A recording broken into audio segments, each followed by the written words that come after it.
Good evening, everybody. The end of day 7, and the search and rescue continues.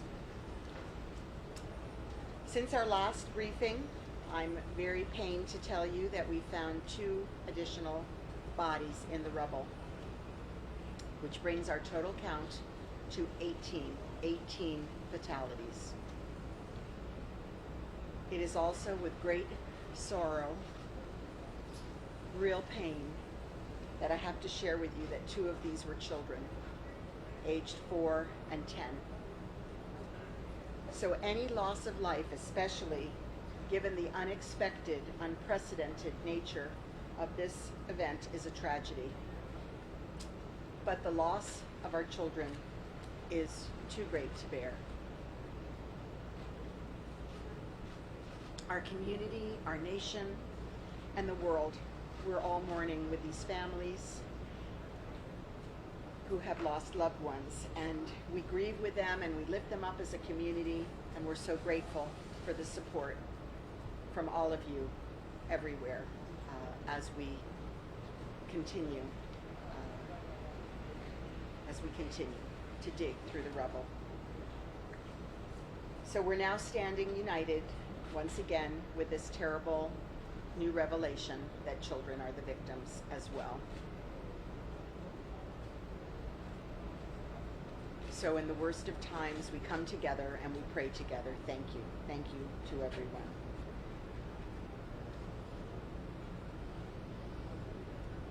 "139 people are now accounted for, and 147 are unaccounted for. Our detectives are continuing to verify each and every contact, each and every tip that is received about missing people. And I wanted to share a few other operational updates. As of 5 p.m. today, just passed, the National Hurricane Center released projections for a potential tropical cyclone 5. And as of right now, we don't anticipate impacts from this system right here. However, it's too early to detail any potential impacts for early next week. And so the storm is continuing to develop. We are closely monitoring its trajectory and progress. The Florida Division of Emergency Management Director Kevin Guthrie and Miami-Dade Office of Emergency Management and Deputy Incident Commander Charles Cyril will provide further updates on how Florida Department of Emergency Management and Miami-Dade County are working together to take all of the necessary steps to prepare for and manage this latest development. We've already moved swiftly, and we've added resources to our operation in preparation for a possible storm event, and more resources and personnel are being deployed as we speak. It's truly a collaborative and comprehensive operation. You've all seen it. And over the past day, our footprint has expanded even further. Resources coming from the U.S. Small Business Administration.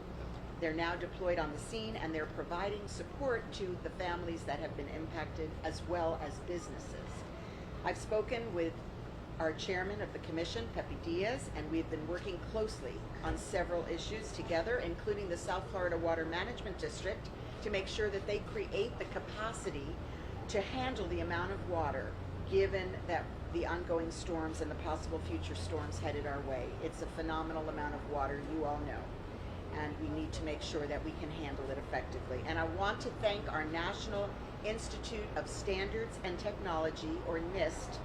The director from Washington, D.C., Dr. James Altoff, and his staff are here, as well as the Small Business Administration Public Affairs Specialist, Roberto Baltodano. They're here today, and they are going to share some important announcements and updates with you. Thank you to the incredible team on the ground who are giving everything they have to this operation around the clock.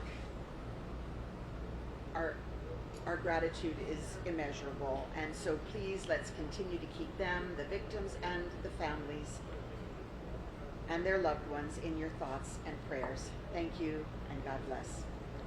Buenas tardes a todos. La misión de búsqueda y rescate continúa sin detenerse los últimos 7 días. Aquí estamos al final del 7º día. Desde nuestra última sesión informativa, hemos encontrado 2 víctimas adicionales. entre los escombros. Eso eleva nuestro número total de muertos confirmadas a 18. Es con gran dolor personalmente y pesar en el corazón que comparto que 2 de estas víctimas eran niños de 4 y 10 años de edad. Cualquier pérdida de vidas, especialmente de un evento catastrófica, es una tragedia. La pérdida de nuestros hijos es un dolor demasiado grande para soportar. Nuestra comunidad, nuestra nación y el mundo lloran con las familias de aquellos que hemos perdido. Lloramos con ellos y los levantamos como una comunidad unida por la pérdida, ahora unidos como nunca antes.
Los desacontables son 145.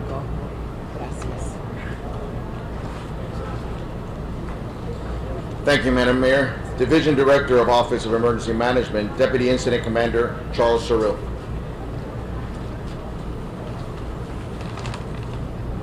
Good evening, everyone. I want to begin my update with some news related to potential Tropical Cyclone 5 currently in the Atlantic Ocean. Contingency plans for this incident have been developed should this system become a threat to Miami-Dade County. And as we move into hurricane season this year, I encourage all Miami-Dade County residents to download the Ready Miami-Dade app to stay informed of all the latest developments for the safety of both you and your loved ones. If you'd like more information on hurricane preparedness, please visit miamidade.gov/OEM. We'll continue to keep you updated and informed as the storm arrives closer and preparations change or develop. I also have above related information about the Family Assistance Center. So far, we've had 26 organizations assisting the families at the center, providing an array of services such as mental health, grief counseling, financial assistance, lodging, travel, and many other services. Today, we had 28 families that were served. We've also had over 8,000 people generously donate to the Support Surfside Fund. And we thank you for your generosity and your donations. If you'd like to make a financial contribution or sign up to volunteer, please visit miamidade.gov/emergency. As I noted this morning, this has been a unified effort with Miami-Dade County and our federal, local, private, and international partners. And we are in their gratitude. Thank you.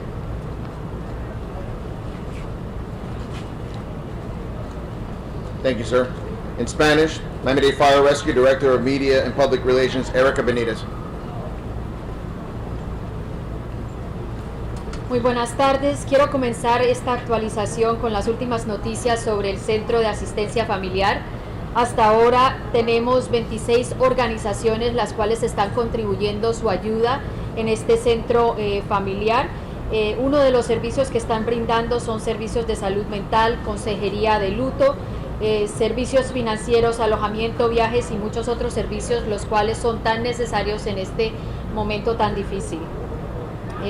También tenemos que más de 8,000 personas han donado generosamente al fondo de Support Surfside, y si quiere hacer una contribución financiera o inscribirse, les pedimos a todas las personas que estén buscando esta clase de servicios que visiten miamidade.gov/emergency.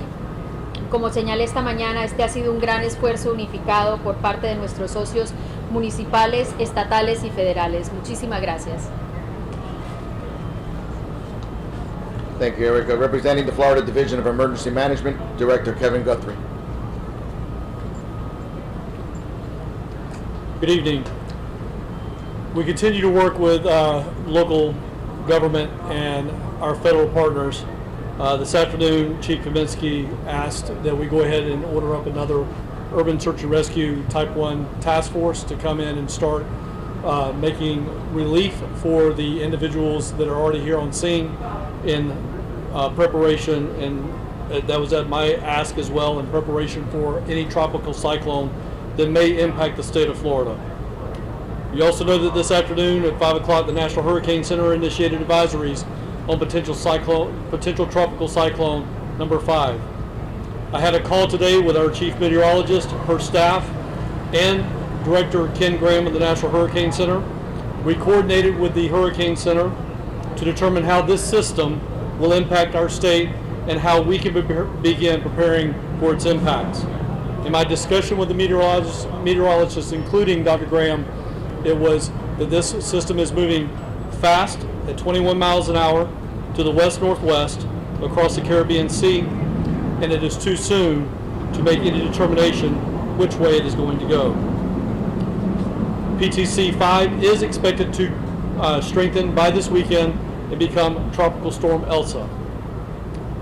Maximum sustained winds right now are at 35 miles per hour, and the system is continued to strengthen.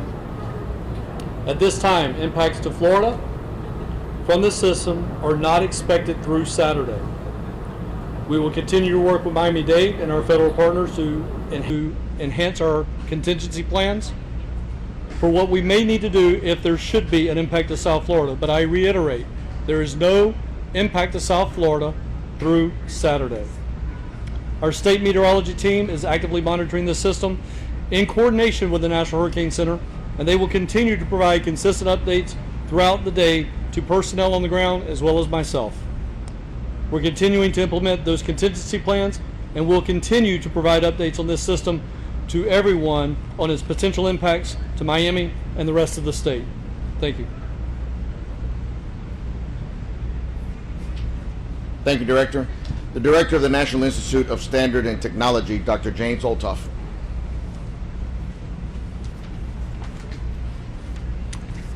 Hello, my name is Jim Olthoff. I'm currently serving as the Director of the National Institute of Standards and Technology, or NIST. I'm here to let you know that I've established the National Construction Safety Team to investigate the June 24 collapse of the Champlain Tower South condominium. Our work will not interfere with any ongoing search and rescue operations. These remain the highest priority of everyone. This will be a fact-finding, not fault-finding, technical investigation. It will take time, possibly a couple of years, but we will not stop until we have determined the likely cause of this tragedy. NIST is a non-regulatory agency with over 50 years' experience studying disasters and failures caused by events such as earthquakes, fire, tornadoes, and terrorist attack. What our experts learn from these events lead to better building codes, standards, and practices. So now I'd like to introduce Judy Matrani-Reiser, who is co-leading the NIST team on site.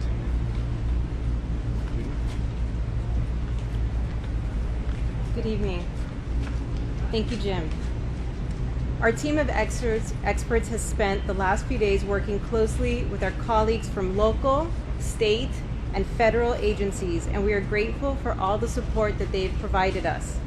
Based on the information that we have collected, we are able to recommend a full technical investigation under the National Construction Safety Team Act. We will now establish a team to begin the painstaking process of collecting and analyzing any and all information that might help us determine the technical cause of failure. We are going in with an open mind. In any building collapse, we would want to understand how the building was designed, how it was constructed, modified, and maintained. From the site, we will be interested in samples of the building materials and the local soil conditions. We are in the process of collecting evidence and defining the scope of our investigation. We will also determine the appropriate composition of our team. The team will include NIST staff members as well as outside experts. As the investigation moves forward, we may add expertise to the team as necessary. Our staff members have studied many failures and disasters in the past, including the World Trade Center collapses, the Joplin tornado, Hurricane Maria, and many more. Following the attacks of 9/11, there was widespread recognition that no federal agency had the principal responsibility for an investigation of building failures. Congress passed the National Construction Safety Team Act in 2002. This act authorizes NIST to conduct technical investigations of building failures, to issue reports, and make recommendations to improve building codes and standards. The act provides NIST the ability to collect and to preserve evidence from the site of the failure and or disaster, and to issue subpoenas and to hold hearings. NIST investigative authorities are secondary to criminal or terrorist investigations, and as Jim has said, we will not interfere with the active search and rescue operations at the failure site. Buenas noches. Y el equipo de nosotros de expertos se ha pasado los últimos días trabajando muy bien integrados con nuestras colegas localmente, estatales y federales. Estamos muy agradecidos por todo el apoyo que nos han dado en estos últimos días. Basado en la información que hemos recopilado, puedo decirles a ustedes hoy que hemos hecho la determinación que podemos hacer una investigación técnica completa bajo the National Construction Safety Team Act. Ahora vamos a establecer un equipo y vamos a empezar el proceso de recopilar datos y evidencia en los próximos meses y años. Vamos a entrar en este proceso con una mente abierta. En cualquier evento como este de edificios que han colapsado, tenemos que entender no solamente cómo el edificio fue diseñado, pero también cómo fue construido, cómo fue modificado y cómo fue mantenido. En el proceso de recopilar esta evidencia, vamos a definir el extenso de nuestra investigación. También vamos a determinar el apropiado equipo que vamos a necesitar para completar esta investigación. Nuestros equipos y personas que trabajan conmigo hemos hecho investigaciones como esta en el pasado incluyendo el colapso de las Torres Gemelas, el tornado de Joplin, el huracán María y muchos otros desastres. Nosotros nos vamos a pasar todo el tiempo que es necesitado para completar esta investigación, lo que se necesite para entender por qué falló el edificio. Como dijo el director de nuestra agencia, no estamos interesados en entender los culpables de esto, pero lo que estamos interesados en entender las maneras técnicas que falló el edificio. Muchísimas gracias. Sure. Judith Mitrani Reiser, JUDITHMITRANI-REISER. I'm the Associate Chief of the Materials and Structural Systems Division at NIST. Thank you, Dr. Althoff and Associated Chief. And now Public Affairs Specialist for the U.S. Small Business Administration, Roberto Baltodano. Thank you. Good evening. First and foremost, our heart goes out to everyone who has experienced a loss, whether it is physical, human, or material in terms of their goods, particularly to those families who today learned of the loss of the children. Recovering from disaster is not difficult. However, the SBA is here to help in the measure that we can help in that process. And so today, the U.S. Business Administration announced that Florida businesses and residents, being homeowners and renters affected by these disasters, can apply for low-interest disaster loans from the SBA.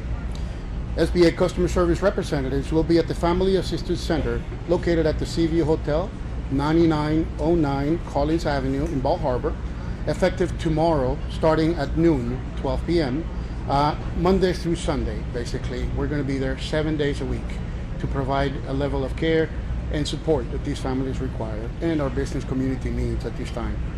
Disaster loan outreach centers then will be open to provide one-on-one assistance to survivors, answer questions, and most importantly, guide them by the hand through the process of considering a disaster loan as means of their recovery. The declaration covers Miami-Dade County and the adjacent counties of Broward, Collier, and Monroe in Florida. Ante todo, deseo compartir el sentimiento que el alcalde Cava expresó al comienzo, que recuperarse de un desastre no es fácil, y mucho más es cuando se ha perdido tanto como es la vida humana, en especial la vida de niños. De manera que nuestro corazón va hacia todos los sobrevivientes y aquellas familias que han experimentado una pérdida, así sea material o en este caso de un ser querido. La administración o la Agencia para el Desarrollo de Pequeños Negocios anunció hoy que los negocios afectados por este desastre y tanto los individuos, siendo dueños de casa o inquilinos, pueden aplicar para intereses de muy bajo interés vía federal a través de la Agencia para el Desarrollo de Pequeños Negocios. Agentes, representantes de la agencia de SBA van a estar en el Centro de Asistencia Familiar localizado en el Seaview Hotel, 9909 Collins Avenue, efectivo mañana a partir de las 12 del día. Este centro va a operar para ofrecer ayuda y asistencia individual a cada uno de los aplicantes para así sea obtener información o completar o considerar una aplicación para un préstamo de desastre. Esta declaración cubre los condados de Miami-Dade y los condados adyacentes de Broward, Collier y Monroe en Florida. Gracias. Thank you. Now, the Surfside Mayor, Charles Burkett.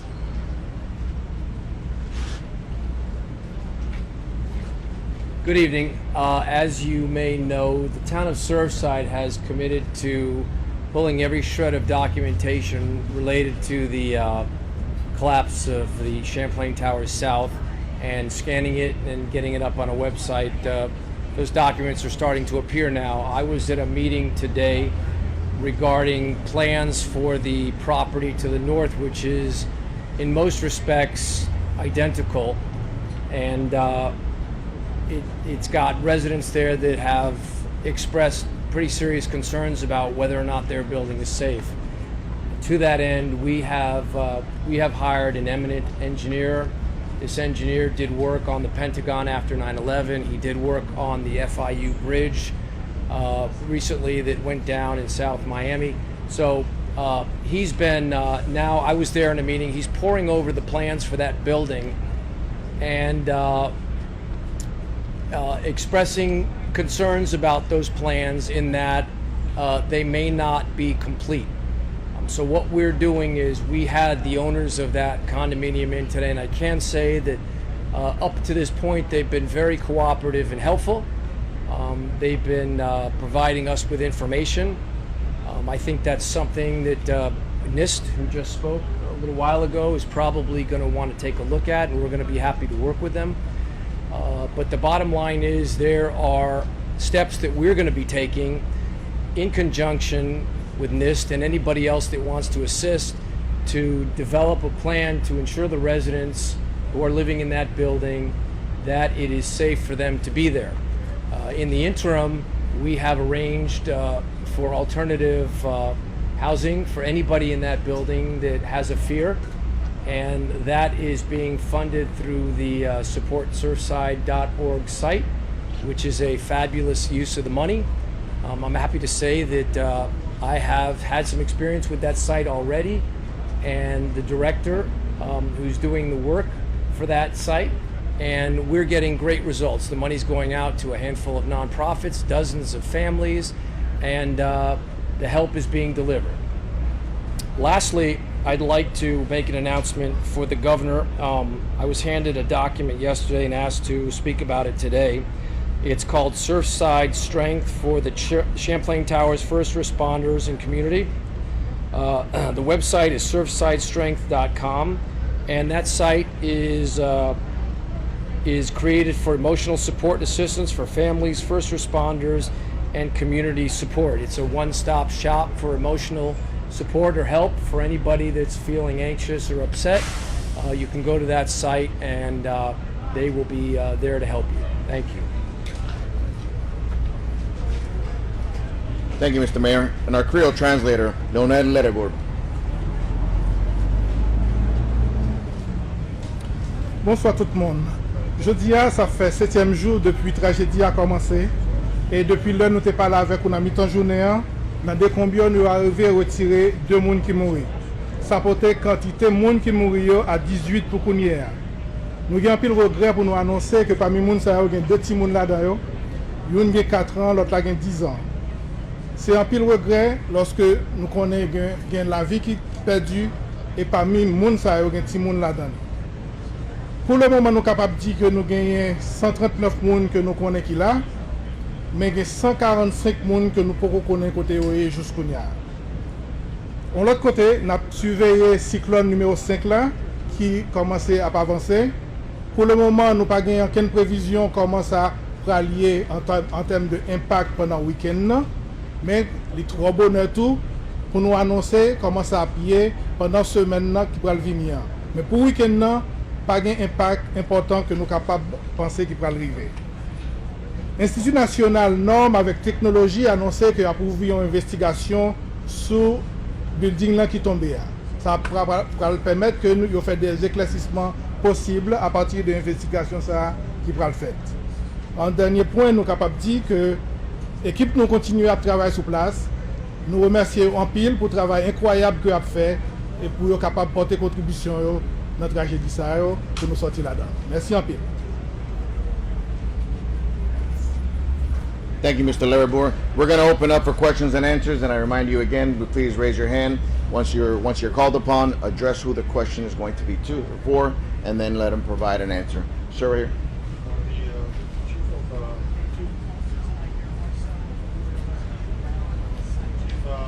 Questions real quickly.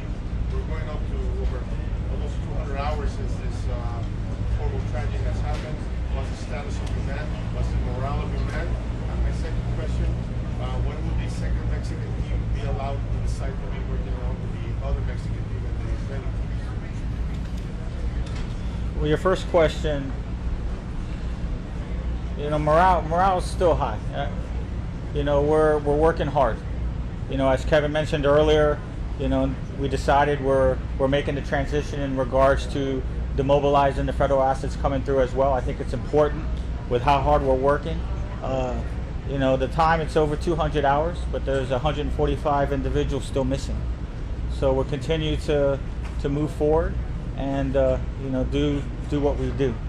In regards to the group, the Mexican group, they're allowed to come. You know, we said they would. Didn't meet them this morning, but you know, they definitely can come in. We're incorporating different units to assist. So they're okay with you guys? I mean, they're to work with you guys then? I guess I get clarification of who exactly we're speaking with. The topos, Yes, Topos, I was instructed that they were going to come here today at 10, and they never did. So, okay. Thank you, Chief. Mike? To this, how do you make sure you coordinate so your work is not conflictive but additive to the work of local and state agencies? And to those who listen and say a few years perhaps is too long, that we need answers sooner, what do you say to that concern of people living up and down the coastline and condominiums? Sure. I'll answer the first question, and I think that everyone standing behind me has done a phenomenal job coordinating on site. We have gotten nothing but complete cooperation since we have been here. The efforts that are happening to make sure that there's coordination between the local, state, and federal levels is phenomenal. I am very proud to be working alongside everyone that is on site. For your second question, our job is to understand failure, and we are going to do that for as long as it takes. I understand the concerns from residents. That is not our jurisdiction to address those concerns, but instead we're working under our authorities to do the work that's ahead. And we're a scientific agency, and that is our job. Thank you, ma'am. We're going to go with Spanish media for one question.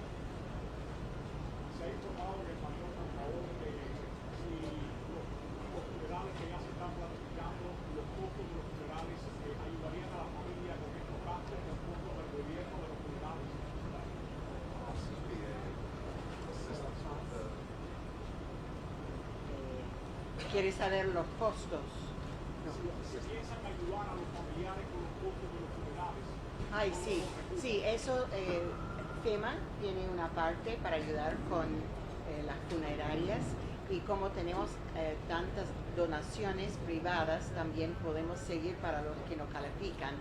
Entonces estamos uniendo todos los grupos que tienen fondos para arreglar exactamente cómo vamos a seguir. Gracias.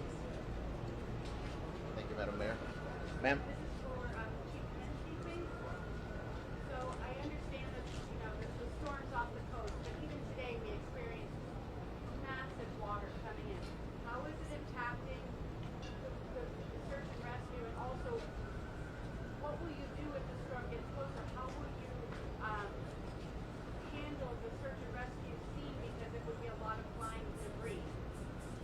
Yes, well, I mean, definitely the inclement weather affects, you know, the job that we're doing. You know, it just compounds and makes it more difficult. We're still definitely moving forward. Delaying, we're making progress in regards to our search and rescue, but it's going to be still a lengthy process. You know, the water itself, you know, it hasn't impeded in areas where we're at, you know, so we're not having to pump anything like before in the lower part of the garage, but, you know, it's definitely difficult. Over here, sir. Chief, can you say the two victims of children that were found today, if they were related, and also to if there was anything about today's discovery as far as the way you've been searching that was different that allowed you to find the two victims? No, first I couldn't say if they were related, but our process is our process. So I mean, this is what we've been doing in regards to, you know, delaying and again, just the impact. You know, the debris, what we're encountering, it's a lengthy process. It's a difficult process, you know, but we just continue with that, and, you know, we were fortunate to recover and unfortunately deceased. New area today that you were able to get into? Oh, we're focusing all throughout. So as I've always stated, we had the rescue grids, and we continue to focus throughout the rescue grids. So we're delayering the debris, hopefully floor by floor. So as we go through, you know, nothing's changed in regards to what we're looking for. You know, when we come across voids, when we come across certain aspects, that's where we'll tunnel through. We try to expand to see, if we find a void space where we could find a victim, that's alive. Thank you, Chief. Last three questions. We're going to go here. One. In relation to the investigation, there were people who were inside that building who complained about new structures going up around them and how that impacted that building as far as cracks and the process of exploding to build that new building.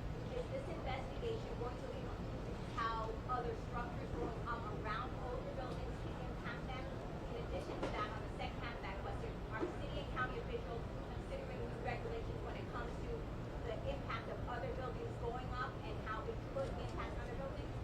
So I can answer the first question. I'll let someone from city or county answer the second part.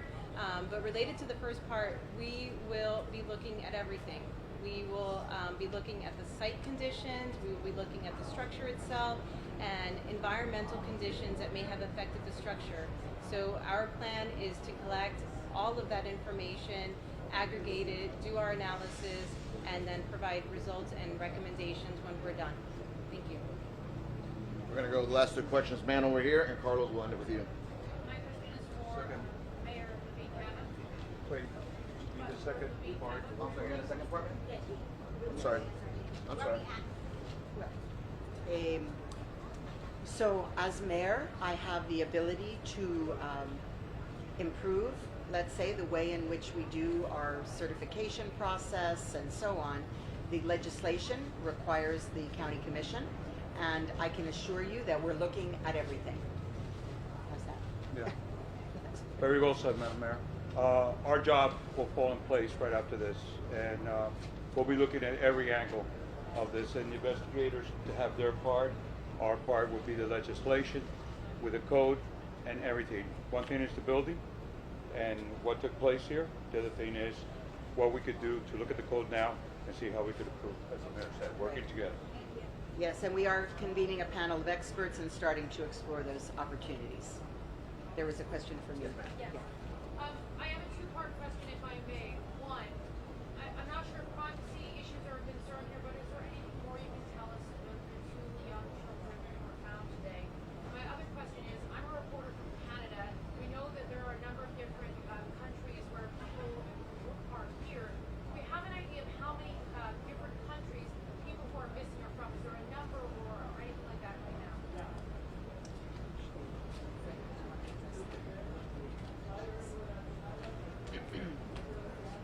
For the children, I think it's so important that we protect the privacy of the families and allow the families to say what they're comfortable sharing.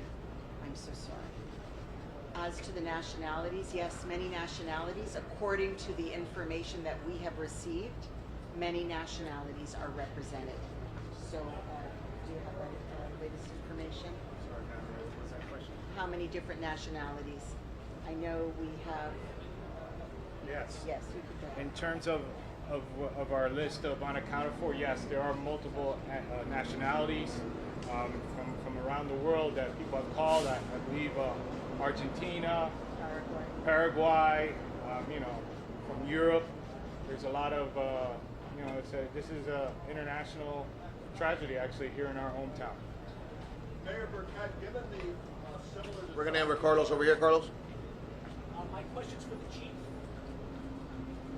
Chief, it's our understanding that some of the families were told that anywhere between 5 and 6 floors of the building are underground, and that you guys are obviously trying to get to that portion of the building because chances are you're going to find additional bodies. Can you give us any more information on that, as well as the focus on the collapsed pool deck?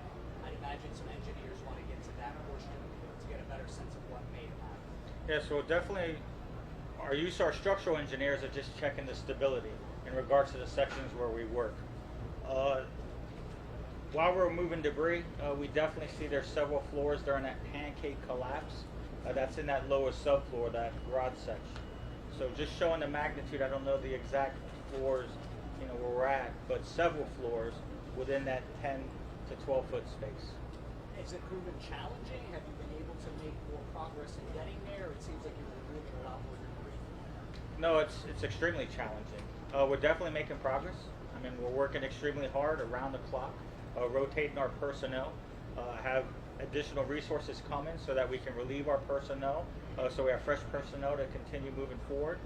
So we're definitely making progress. We'll go from there.